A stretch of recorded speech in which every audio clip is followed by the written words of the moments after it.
നമസ്കാരം. ഇറാന്റെ തലസ്ഥാനമായ ടെഹ്റാൻ ഇനി ഒന്നിനും കൊള്ളാത്ത വിധം തകർന്നടിഞ്ഞിരിക്കുന്നു.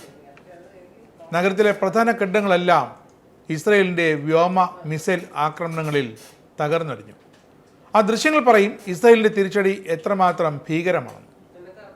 എന്നിട്ട് ഇസ്രയേൽ തന്നെ പറയുന്നുണ്ട്, തകർക്കലല്ല, ടെഹ്റാനിലെ ഭരണ മാറ്റമാണ് തങ്ങളുടെ ലക്ഷ്യമെന്ന്.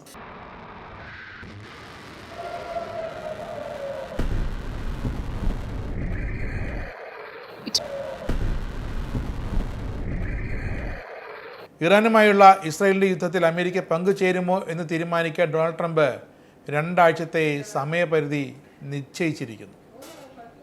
സംഘർഷത്തിന് ചർച്ചകളിലൂടെ ഒരു അന്ത്യം കുറിക്കാൻ വൈറ്റ് ഹൗസ് ഇപ്പോൾ 2 ആഴ്ചത്തെ സമയം അനുവദിച്ചിട്ടുണ്ടെന്നാണ് ഇപ്പോൾ വ്യക്തമാക്കിയിരിക്കുന്നത്. കാലാവസ്ഥാ പ്രവചനം പോലെ ആ സമയപരിധി വേണമെങ്കിൽ നേരത്തെ അവസാനിക്കാം, അല്ലെങ്കിൽ വൈകിയും അവസാനിക്കാം. എന്തായാലും ഇറാൻ ആക്രമിക്കണമോ വേണ്ടയോ എന്ന കാര്യത്തിൽ US പ്രസിഡന്റ് 2 ആഴ്ചയ്ക്കുള്ളിൽ വ്യക്തമായ തീരുമാനമെടുക്കുമെന്നാണ് ഇപ്പോൾ വരുന്ന വിവരം. ടെഹ്റാനുമായുള്ള നീക്കുപോക്കുകൾ തുടരുകയാണെന്നും ചർച്ചകളിൽ ഇപ്പോഴും പ്രതീക്ഷയുണ്ടെന്നുമാണ് വൈറ്റ് ഹൗസിൻ്റെ ഒരിത്. US അയത്തുള്ള ഖൊമേനിയെ പിടികൂടുന്നതിന് മുമ്പ് തങ്ങളുടെ സൈന്യത്തിന് പിടിക്കണമെന്നത് ഇസ്രായേലിൻ്റെ ഒരു അഭിമാന പ്രശ്നമാണ്.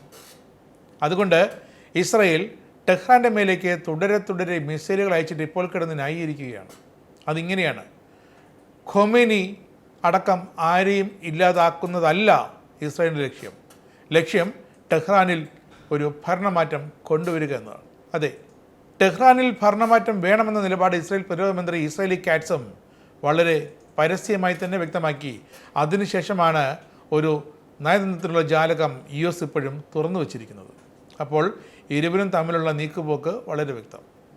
ഇറാനിയൻ മിസൈൽ ആക്രമണത്തിൽ തകർന്ന ഇസ്രായേലിലെ ആശുപത്രി സന്ദർശിച്ച ഇസ്രായേലി കാറ്റ്സ് ഇറാൻ്റെ പരമോന്നത നേതാവ് അയത്തുള്ള അലി ഖൊമേനിയെ ഇനി അധികാരത്തിൽ നിലനിൽക്കാൻ അനുവദിക്കില്ല എന്ന് കട്ടായം പറഞ്ഞിട്ടുണ്ട്. ഇറാൻ സർക്കാരിനെ തകർക്കാൻ ആക്രമണങ്ങൾ വർദ്ധിപ്പിക്കാൻ ഉത്തരവിട്ടിട്ടുണ്ടെന്നും ഇസ്രായേൽ കാറ്റ്സ് പറയുന്നു. ഇറാനെതിരായ ആക്രമണത്തിൽ പങ്കുചേർന്നോ എന്നതിനെക്കുറിച്ചുള്ള ട്രംപിൻ്റെ തീരുമാനം അമേരിക്കയുടെ ഏറ്റവും ശക്തമായ ബങ്കർ ബസ്റ്റർ ബോംബുകൾക്ക് അവിടെ പ്രസക്തിയുണ്ടോ എന്നതിൽ തുടങ്ങും. US ഇറാനെ ആക്രമിക്കുകയാണെങ്കിൽ ആദ്യം ചെയ്യുന്നത് ഈ ബങ്കർ ബസ്റ്റർ ബോംബ് എടുത്ത് പ്രയോഗിക്കുകയായിരിക്കും.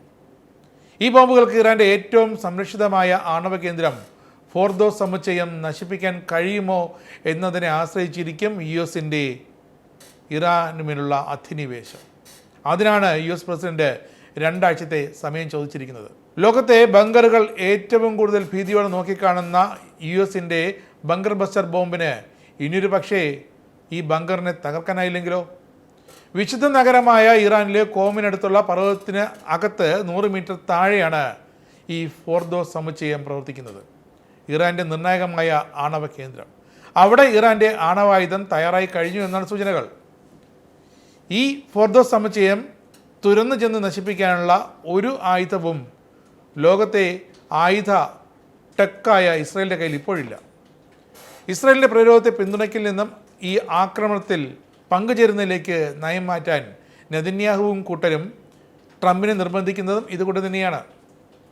ഇതിനിടയിൽ മത്സരമാണ് നെതന്യാഹുവും ട്രംപും തമ്മിൽ ഖൊമേനിയെ ആരാധ്യം പിടികൂടുമെന്നത്. സദ്ദാം ഹുസൈൻ്റെയും ബിൻ ലാദൻ്റെയും അവസ്ഥ ലോകത്ത് അമേരിക്കൻ മറീനുകൾ പറയാതെ തന്നെ ലോകത്തിന് മൊത്തം അറിയാം. അവർ എങ്ങനെയാണ് US തന്നെ പിടികൂടിയതെന്നും വക വരുത്തിയതെന്നും. അതിനു മുമ്പേ തങ്ങളെന്നതാണ് ഇസ്രായേലിൻ്റെ ഇപ്പോഴത്തെ ലക്ഷ്യം. ആക്രമണ പദ്ധതികളൊക്കെ തയ്യാറാക്കിയിട്ടുണ്ട്. പക്ഷേ ടെഹ്റാൻ അതിൻ്റെ ആണവ പരിപാടി ഉപേക്ഷിക്കാൻ അവസാന നിമിഷം വരെ ഒരു കരാറിലേക്ക് വന്നെത്തുമോ എന്ന് നോക്കിയിരിക്കുകയാണ് വൈറ്റ് ഹൗസ്. സംഘർഷം കൂടുതൽ രൂക്ഷമാകുന്നതിനെതിരെ ആഗോളതലത്തിൽ മുന്നറിയിപ്പുകൾ ശക്തമാകുന്നു. യൂറോപ്പ് യുദ്ധത്തിന് നയതന്ത്ര പരിഹാരം കാണാൻ ഇറങ്ങിത്തിരിച്ചിരിക്കുകയാണ്. ഇറാൻ വിദേശകാര്യമന്ത്രി വെള്ളിയാഴ്ച ബ്രിട്ടീഷ്, ഫ്രഞ്ച്, ജർമ്മൻ വിദേശകാര്യമന്ത്രിമാരുമായി കൂടിക്കാഴ്ച നടത്താൻ ജനീവയിലെത്തും. Russian president Vladimir Putin, Oman രാജാവ് എന്നിവയുള്ളവരും മധ്യസ്ഥത വഹിക്കാനുള്ള സന്നദ്ധത പ്രകടിപ്പിച്ചിട്ടുണ്ട്.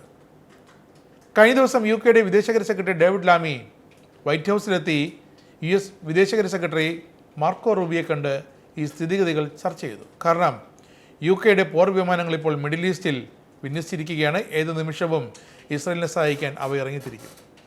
ബ്രിട്ടീഷ് അംബാസഡർ ലോർഡ് മണ്ടൽസണും ട്രംപിൻ്റെ മിഡിൽ ഈസ്റ്റിലേക്കുള്ള പ്രത്യേക ദൂതൻ സ്റ്റീവ് വിറ്റ്കോഫും ഈ യോഗത്തിൽ പങ്കെടുത്തിരുന്നു. അതിനിർണായകമാണ് യോഗം. കാരണം ഒരു ഭാഗത്ത് യൂറോപ്യൻ രാജ്യങ്ങൾ ഇറാനെതിരായ ഇസ്രയേൽ ആക്രമണം, വരാൻ പോകുന്ന US ആക്രമണം പിടിച്ചു നിർത്താനുള്ള നയതന്ത്ര മധ്യസ്ഥ ശ്രമങ്ങൾ തുടരുമ്പോൾ യൂറോപ്പിൽ നിന്നും ബ്രെക്സിറ്റ് ചോദിച്ചു വാങ്ങിയ ബ്രിട്ടനാകട്ടെ അമേരിക്കയ്ക്കും ഇസ്രയേലിനും ഒപ്പം ചേർന്ന് ഇറാനെ ആക്രമിക്കാനുള്ള കോപ്പ് കൂട്ടുകയാണ്. കാരണം UK വ്യോമസേനയുടെ പക്കൽ കുറേ മിസൈലുകളുണ്ട്, കുറേ ആയുധങ്ങളുണ്ട്.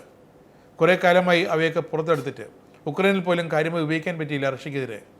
അവയെല്ലാം ഇരുന്ന് തുരുമ്പെടുക്കുന്നതിന് മുമ്പ് ആ ആയുധങ്ങളൊന്ന് പരീക്ഷിക്കണം, ഒന്ന് പൊട്ടിച്ചു നോക്കണം. അല്ലെങ്കിൽ അതിൻ്റെ വിജയസാധ്യതയെങ്കിലും UK വ്യോമസേനയ്ക്കൊന്ന് അറിയണം. അതുകൊണ്ട് തന്നെയാണ് യുദ്ധമെന്ന് കേട്ടപ്പോൾ തന്നെ ഇസ്രായേലിനെ പിന്തുണയ്ക്കാനായി UK തങ്ങളുടെ വ്യോമ ഫ്ലീറ്റിനെ നേരെ മിഡിൽ ഈസ്റ്റിലേക്ക് വിന്യസിച്ചതും റഷ്യയൊക്കെ പിന്നീട് ആദ്യം ഇറാനെ തകർക്കാമെന്നാണ് ഇപ്പോൾ UK യുടെയും ഒരു പ്രതീക്ഷ.